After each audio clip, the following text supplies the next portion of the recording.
Well, I was born in Prague, but very soon after being born, I was actually taken back to the small village where we were living, which is called Prosec Uskoce. It's in Moravia. And the reason why we were living there was because my grandfather had a hand embroidery business, very small. And my father was the accountant. And when he joined the firm, he married the daughter, one of the two daughters of the house. And so we went to live there.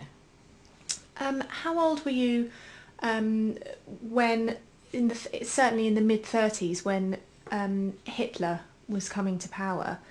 Were you aware of what was happening in Germany? No, I was born in 1929. So in the 30s, I was 4, 5, 6 years old, and until 1937, we lived out in the country, and I wasn't aware of anything going on because certainly in the village there was no anti-Semitism, and although I'm Jewish, my own mother died when I was 3, and my father married a doctor who he met while he was ill in hospital, and she was actually from Latvia.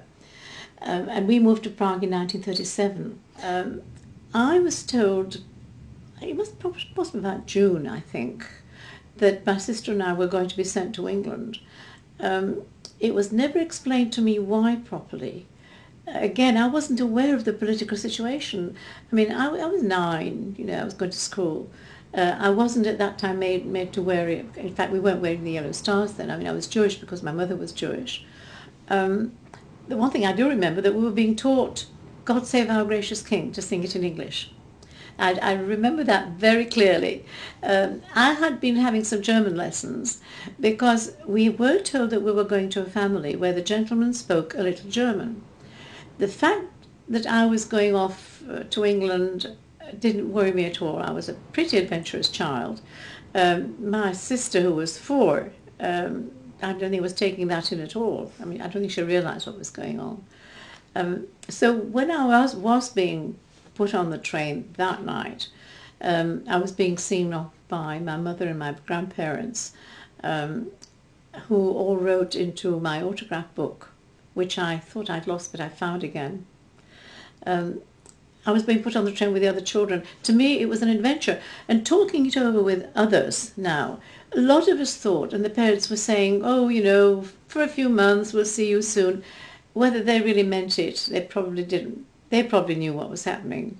But we children, very few of us, certainly I don't remember my sister crying. And I think a lot of them, especially the boys, will tell you that they thought it was, a great adventure going to England. So, do you remember anything about the train journey itself?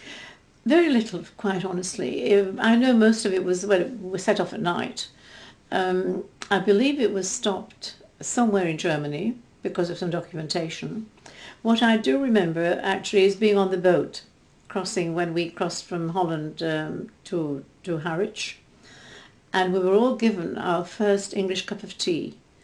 And of course, none of us had ever drunk tea with milk. When we were given tea, and you had to be pretty poorly, to be given tea when you were at home.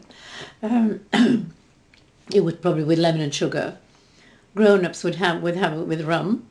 But to be given a cup of tea with milk, I think most of us threw it overboard. And the other thing we remember clearly was being given sandwiches, English white bread sandwiches. Because in those days, now of course the variety of bread is absolutely wonderful, but in those days, and we were so used to having Czech bread, which is rye, which has a different flavour altogether. And the story goes that the fish has got most of the sandwiches as well.